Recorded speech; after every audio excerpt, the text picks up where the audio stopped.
Hi, my name is Kristin. This is Kristin Kraves Books, and get ready for a book haul.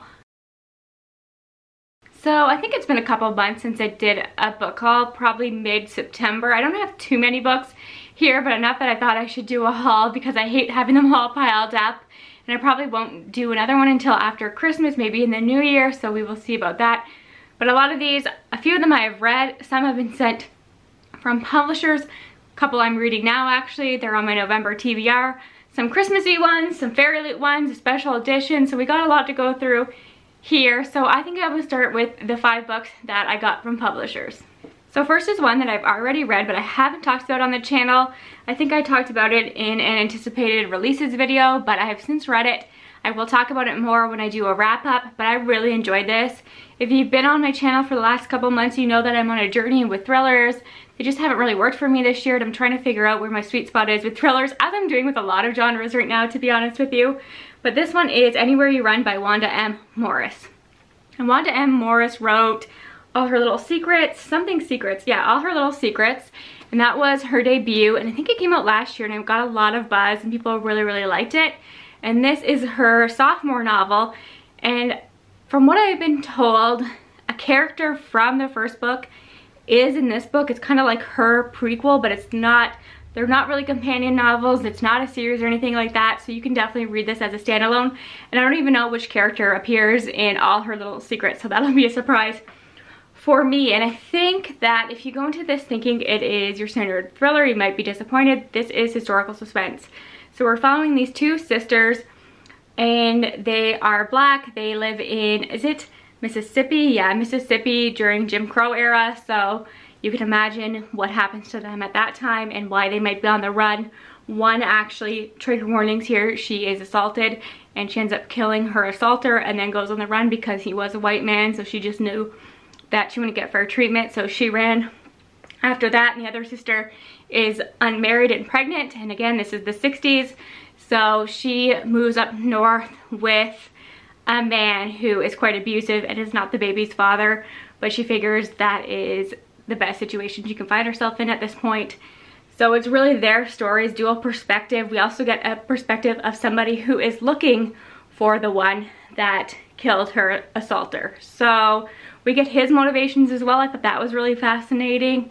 So yes, I recommend this if you go into it thinking it's more historical fiction than anything else, but you will be in suspense, you will feel for these sisters, you will root for them. So I thought this was really well done, and I can't wait to read her debut and to see what else she comes out with.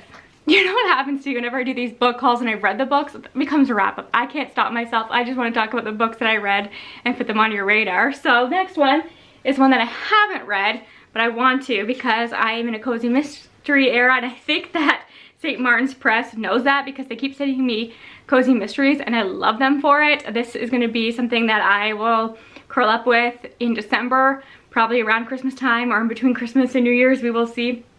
But I just love any cozy mystery, especially if there's a cat on the cover. And this is A Trip with Trouble by Diane Kelly, and I think this is the 2nd book in the series, but of course it's a cozy, you can read them out of order, it doesn't matter too much. I like the setting of this one. This one looks like it's set in fall. In the Blue Ridge Mountains, life is in the fast lane, could end in a crash. So this is, Dangerous Curves Motorcycle Club take over Mountaintop Lodge for their annual autumn ride along with the Blue Ridge Parkway. And I'm sure somebody gets murdered, somebody's framed for it, all the typical cozy mystery tropes, but I just love that. And there's a cat, the lodge is cool. Really happy with that one. Okay, this next one, when Harper sent me this one, I screamed. I was so excited. This is one of my most anticipated holiday romances of the entire year, and this is How to Excavate a Heart by Jake Maya Arlo. And I think this is a debut, but it says curl up with the coziest rom-com of the fall, but it screams winter to me. There are Christmas, sorry, my ring light camera there. There are Christmas lights, there's snow, this is sapphic, there's a corgi with boots.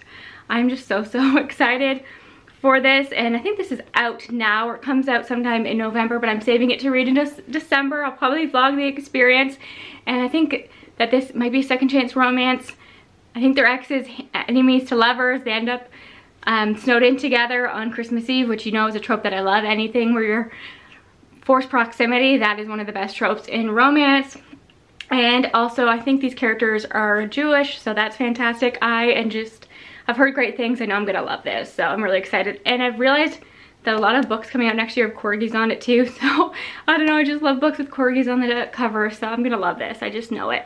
And then the book that I'm currently reading, and again, I screamed when St. Martin's Press sent this to me, and this is Mistakes Were Made by Meryl Weisner. I've talked about this a few times in different videos now.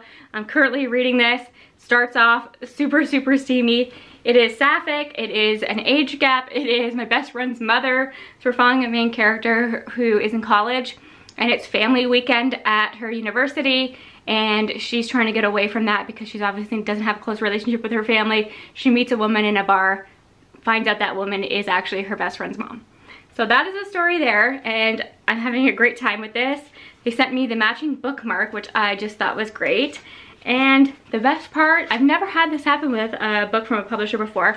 They sent me a signed bookplate. So I was thrilled with that, loving this. I just took the bookmark out of here, so now I don't know what page I'm on.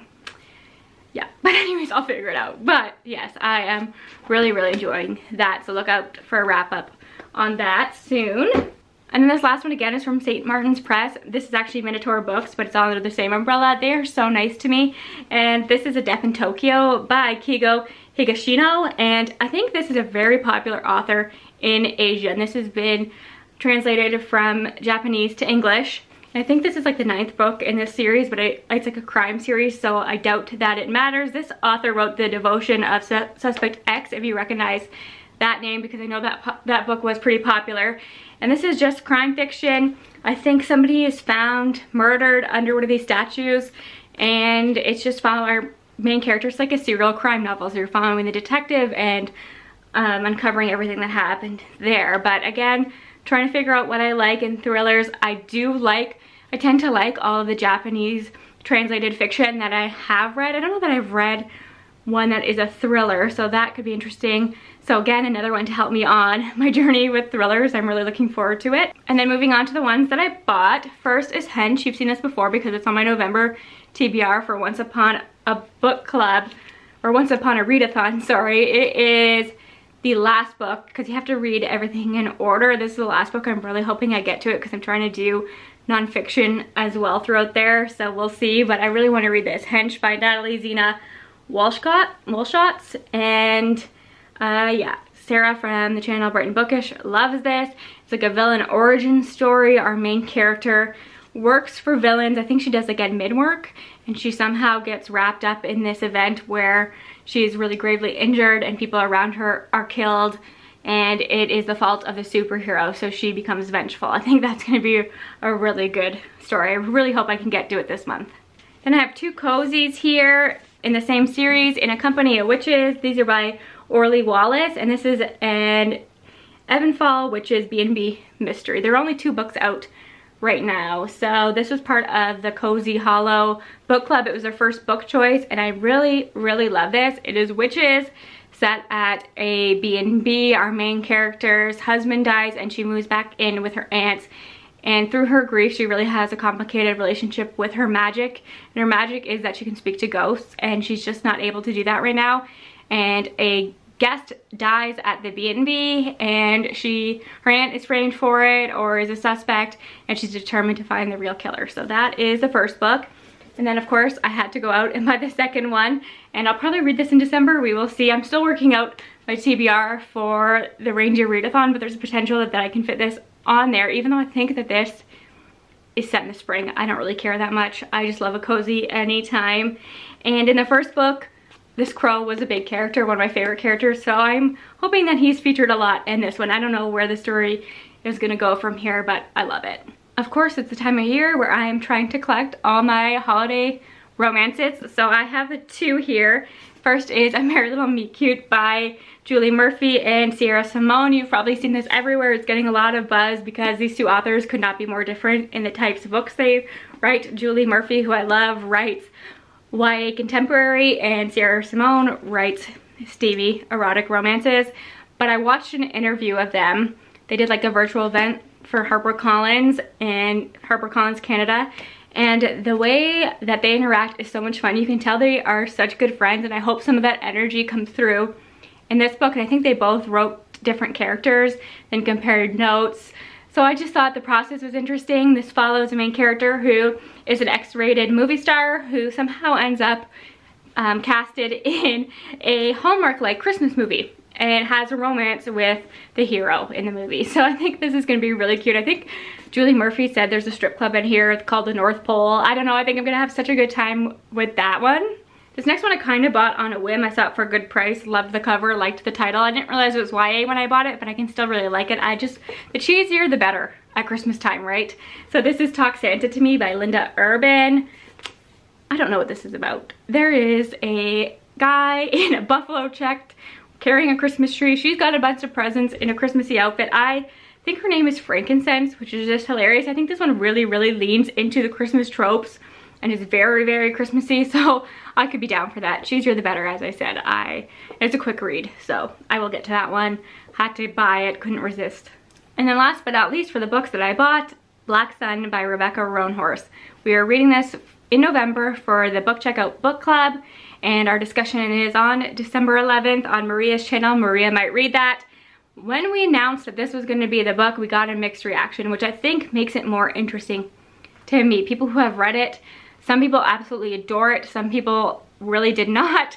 So I have no idea where I'm going to fall on that, but whenever I mention it in a video, all the comments I get are how much they liked it. In a Discord I'm in right now, people are talking about how they're going to read this, and everybody's saying how much they liked it, so I'm still hopeful that I will love this. And for as much as this is talked about, I know nothing about it. It just says a God will return when the earth and sky converge under the black sun. And I read something by Rebecca Roanhorse recently and I really, really liked it, so I already know that I like her writing. So I'm hopeful that this will be something that I love, but either way, I know it's gonna be a good discussion on December 11th. So if this has been on your TBR, now's a good time to read it. If you've read it already, please join us. We would love all your thoughts. Okay, moving on to special editions, and then I will let you go. I have one Waterstone edition, and then all the rest are Fairy Loot. So this, Stone Blind by Natalie Haynes. Natalie Haynes wrote, what's my favorite? What's that book of hers? 1,000 Ships by Natalie Haynes. I was sent that arc, and it ended up being one of my favorite books of the year. I love that book, so I've been meaning to read more from her. I have Pandora's Jar as well, so I just love Greek myth retellings. This is no secret. This is too beautiful to pass up. Obviously, this is a Medusa story, and ready? Are you ready? Look how gorgeous those edges are. Before 2022, I didn't care about stenciled edges. I don't know what's happened to me. Booktube, it's influenced me. There's nothing underneath the dust jacket, but this is just such a gorgeous book, and I love the cover so much. Waterstones really does do beautiful additions. I was looking at some of their 2023 ones, and they're stunning, but I'm gonna do a whole video about that soon. Yeah, it hit signed. So how could you pass that up? And I already know I like this author, like Greek myths. Really fascinated by Medusa. Had to do it. Now I don't know what month these books were for Fairy Loot. They're all kind of a jumbled mess right now. I could have showed you these before already. I'm not sure, but I don't think I have. The first one is, sometimes they give you like a paperback in the boxes, and I love when they do that. This is Princess of Souls by Alexandra Christo, who wrote, what's that book that she wrote that everybody really liked? I'm gonna have to put up a picture. I can't even remember. Oh, To Kill Kingdom. I haven't read it. They say it's a TikTok sensation, but I haven't read it. But I've been curious about it for a long time. But I love this cover so much. This wasn't on my radar at all, but now I definitely want to pick it up. Look at it. And then the orange. I love the orange. It's so different from what you usually see. And it's signed. So that was really, really nice. This says that there are many who believe they can cheat death. When they fail, I take their souls, every single one. So that's the tagline. Sounds fun. Hopefully I get to it soon. I just read the last paperback that they sent and enjoyed it, so hopeful for that. And then the book that came with that is One Dark Window by Rachel Gillig, and this is actually the reverse dust jacket. I think this is the only reverse dust jacket that I own, but I'm a fan. I don't want to fall down that rabbit hole like I have with the stenciled edges, but this is too pretty, and it's just the green, but it is a nice color. And I've actually heard good things about this one. Again, Sarah from Bright Bookish. They loved this and highly recommended it. I think it's something I will like. It's gothic, Victorian, on the darker side, really atmospheric. So let me try and show you here without ruining it. So here is what the actual cover looks like. I was tempted to leave it, but I just couldn't resist the illustration on the front. I just think that is so pretty. And this is what the hardback looks like. It's quite dark. The illustrations on here are quite dark, but I think that probably fits the mood of this book, and they are really pretty. Then we have one that's been getting a lot of buzz, which is surprising to me. It just kind of came out of nowhere, and a lot of people are absolutely loving this. This is Belladonna by Adeline Grace. I did read All the Stars and Teeth, I have to be honest with you. When it first came out, I was in a book club on Instagram and we read it, and I did not like it. I don't think a lot of us did, but I know that people do. Oh, I have all the paper stuff that they send you in there. But I've been hearing some great things about this, and again, I think this is more my vibe. It says your name is no curse, little bird.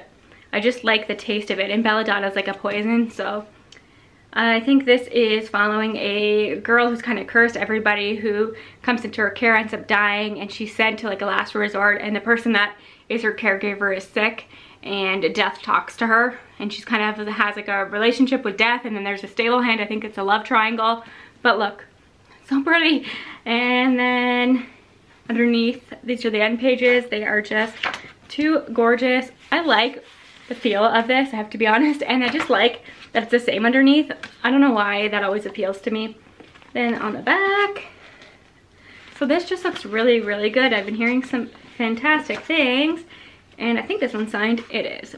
So yeah, that is too pretty. And then last but not least, Spells for Forgetting by Adrienne Young. I've never read anything by Adrienne Young, but I know a lot of people love her stuff. Even people that aren't big into YA seem to like Adrienne Young, and this is her first, I think this is her first adult novel, and this edition of course is gorgeous, and I've heard some good things about this. Again, I think it's really atmospheric, and it's following these two friends who somebody was murdered, and the guy had to leave, and he ends up coming back. I don't really know what the whole thing is, but I think it's supposed to be pretty good, and there's a romance and a murder mystery, which I can appreciate, with some fantasy elements, so I could potentially really like this. Sprayed edges, aren't those pretty? Like fireworks, those are just stunning. They did such a good job with those. Oh, the signed book plate, I haven't even put it in yet. Don't let me forget that there. And then, oh, look at that, so pretty. I can't stand it, it's so pretty.